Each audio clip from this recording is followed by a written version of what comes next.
Hello and welcome to Model Kit Beginner. Hope you guys are doing well. And today we're having a look at the 1951 Chevy Bel Air from AMT.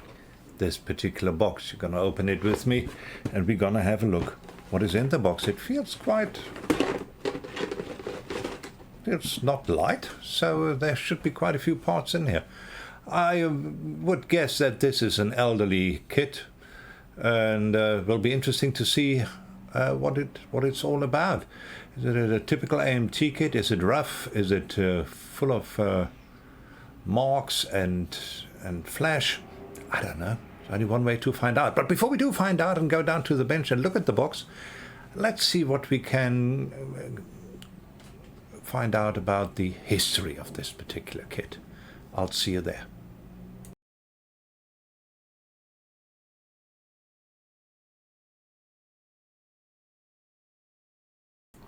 So here we are at Scalemates having a quick look at the history.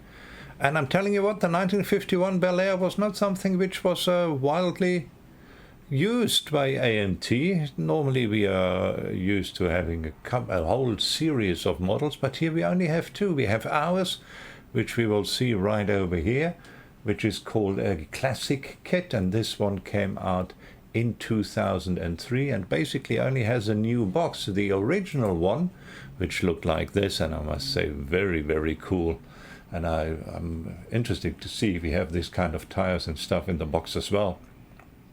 That came originally out in 1986. Even if we click here on full history, there is nothing more coming, so I'm not quite sure if there were more Bel Airs, 1951 Bel Airs, out there or not. There was, of course, this one, which was sold not too long ago. Yeah, it was a re-pop from 2008. I remember this one. I remember this one as well. Here we go. Then this one came out, also 51 Chevy Bel Air. But they do not appear in the history of our 1951 Chevy Bel Air. Yeah, there's this one, which I was talking about. And we had this one, and in 2016 the very latest was the Sun Cruiser, which was a kind of retro deluxe version, also from the fine folks over at AMT. So yeah, interesting. There are 1951 Bel Airs, but they are not grouped together in the same history. Whether that was a mistake or whether that was a different mold altogether, I'm not too sure. Yeah, I'm not too sure. But we don't care about that. What we're going to do is we care what is in the box. So we will now go down to the bench and have a look at that.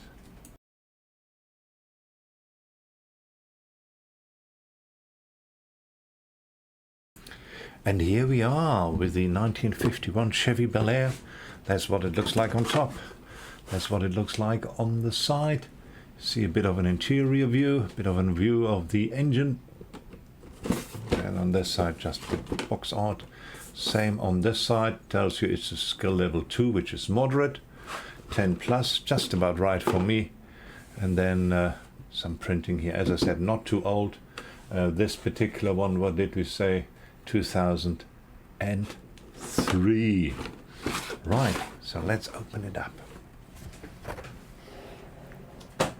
Here we go. We have instruction sheet. We have some decals. Very nice. We have transparent parts. There's an open box. I think the tires were in here.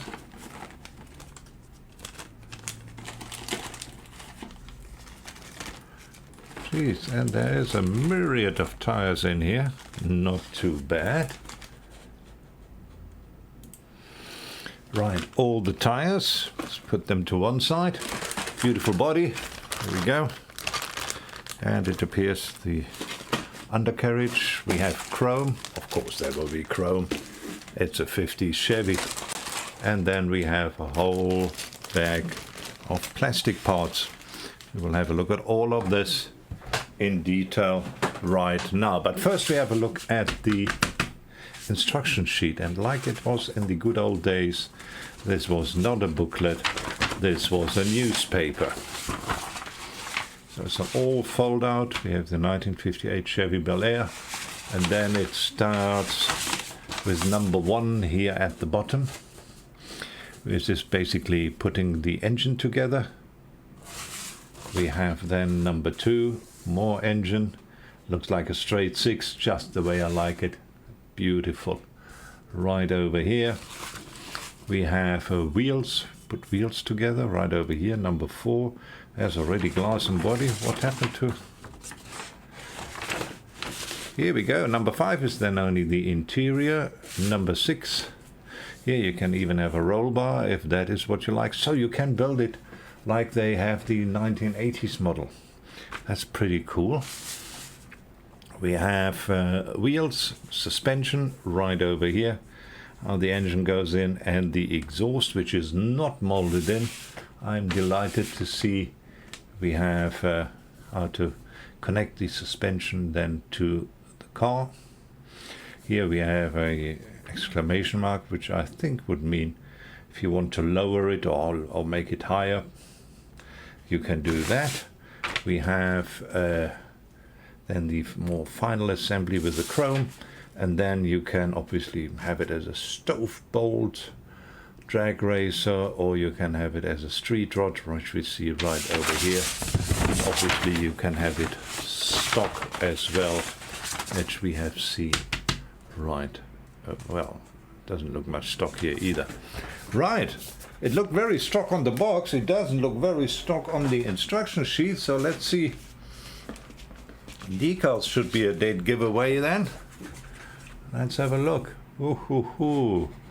That looks pretty cool. Here we go. Got us a bit closer here. So you have the stove bolt, or you can do the flames, or you can do both. There is obviously no decals for interior, dashboard, or any of that. There is a decals for registration plates, and then for the flames or the little stove bolt markings. Pretty cool. I like that. Let's put that down into the instruction sheet so it is nice and protected. And we have a look at the tires, and we have a myriad of them. No shortage. We have thick tires, very thick slicks right over here. Then we have normal tires, or I would call them, these are the tires which you would use for the stock model. Will you maybe give us the honor and focus in? It doesn't. That's not very nice. Here they are. They are not branded at all. Oh, I'm lying. There's a Firestone branding on here. Let's go a bit closer. Autofocus not working today very well, if at all. Firestone branded tires. And then we have 4 of these, which are Bridgestone branded. Oh, BF Goodrich branded. Radials, TNA. Very, very cool. Not quite sure why we are having problems with the... Maybe put that more out of the way. Maybe it's in the lens. Yeah, we don't get it to focus today. I apologize. Anyway, they are BF Goodrich tires. They have a very nice tread on here. Needs a bit of tender loving care, and you should be fine with those. Very cool.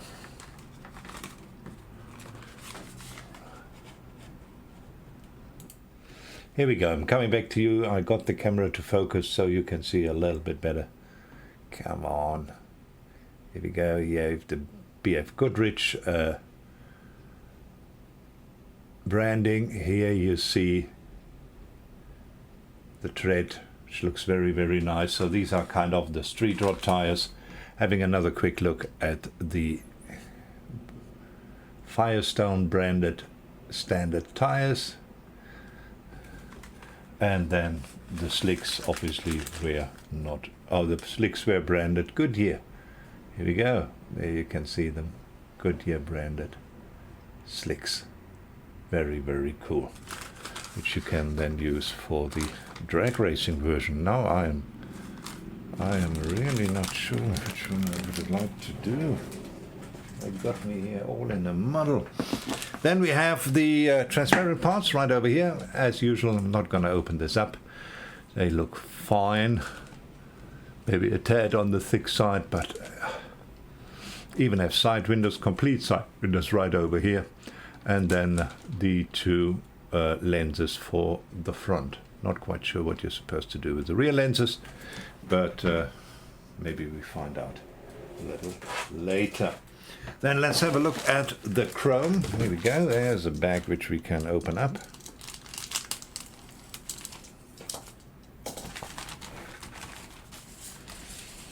Chrome is right over here. We have very shiny chrome. Again, the attachment points, very unlucky. Look at this. Attachment point right on top of the bumperettes over here, so that means you will probably do not get away with it.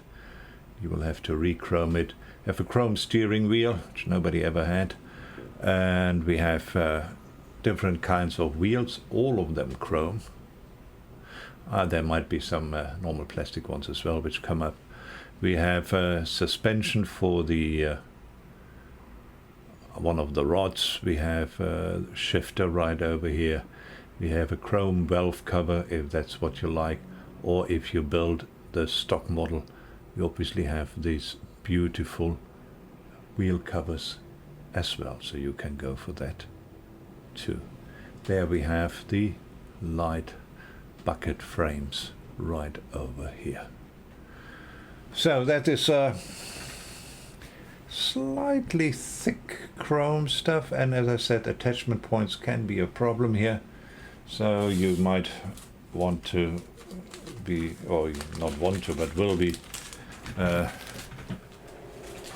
to make a decision whether you and re-chrome it, or whether you are just happy with it as it is. Right, now let's have a look at the plastic. Inner fenders right over here. Look at this, very nicely. Look at the detail here. They have cables and pipes in here, so you could weather or detail it to your liking.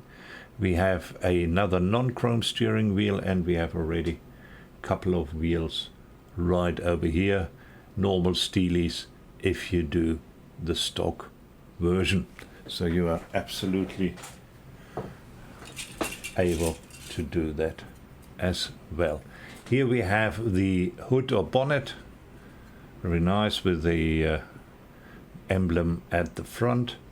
Here we have parts of front, I would think that's part of the seat, and here we have A-frame this construction, which you will see right over there. More on the wheels, another two steelies, and then the brake parts of the wheels, obviously drum brakes in those days. We have different types of covers right over here. We have the dashboard.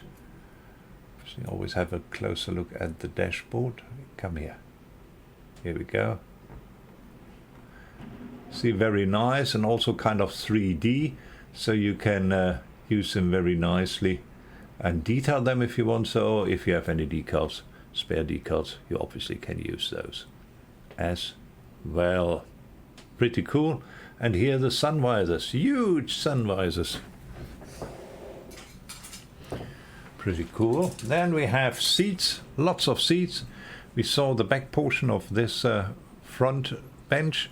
We have the rear bench right over here. We have the head shelf right over here. We have the side panels, and molded in are all the handles, so you can detail that. We have this part of the exhaust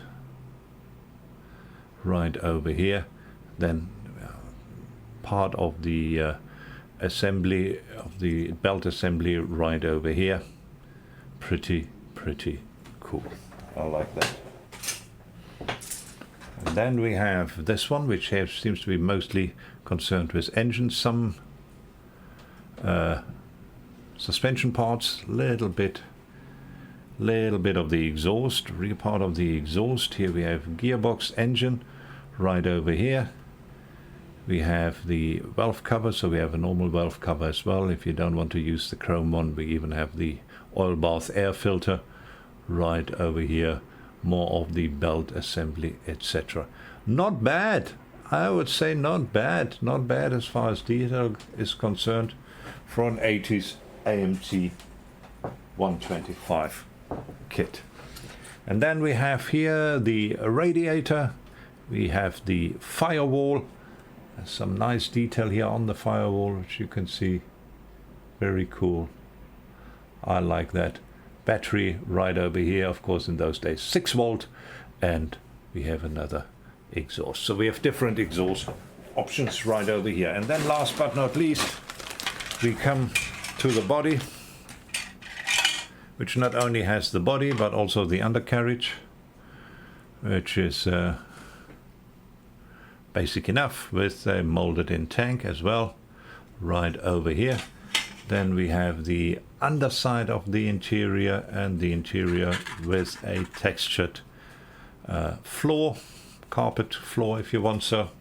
And then obviously the star of the show, the beautiful Chevy 51 Bel Air body, which I have to tell you has quite a few pieces and sides which needs lots of tender loving care.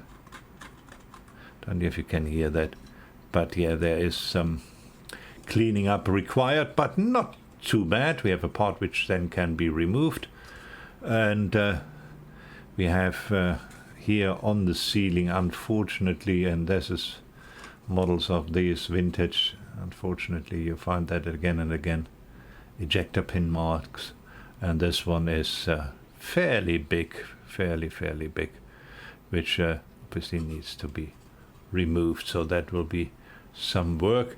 And we have molded in wipers. Lately people moan about molded in wipers. It's not that bad. It's not that bad. You can detail them very nicely. They are, as we see, molded in.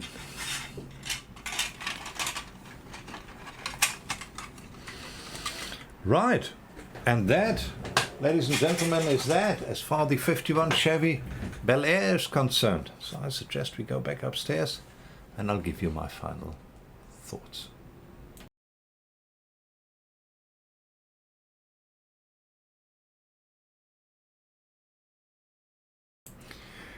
And here we are back upstairs with the Chevy Bel Air 1951 right over here. Originally a 1980s kit, we think, possibly 70s. But I must say, it actually looks very nice. Yes, there is some cleaning up to do, and there's very little you can do about that. But if you like the 51 Chevy Bel Air, if you like these 50s cars, I do, especially the early 50s, where they don't have the huge flares and the huge wings at the back and none of that, but actually look very nice, rounded, and have a decent amount, but not huge amount of chrome on it. I like those cars, and obviously you can build different versions. So we saw that we have quite a few racing versions available, which we can do. We can do a drag version, or we can do a street rod version, which is great, fantastic, really like that. So I think that will be a lot of fun to build. If you see it, and I got it for a reasonable price, so if you see it for a reasonable price and you are into these 50s American cars like I am, then I think that might be one for you. Also, it will be a very good base for any rebuild or any hot rod you would like to build. I think it would lend itself to that as well. Well, thanks very much for popping in. Hope you guys enjoyed that. I certainly had fun making it. You will see links below for Grumpy's Bazaar and for my Facebook page. And otherwise, please do subscribe and leave me a thumbs up. I would really appreciate that. And have a wonderful day further. Until the next time. Greetings from Cape Town. Cheers.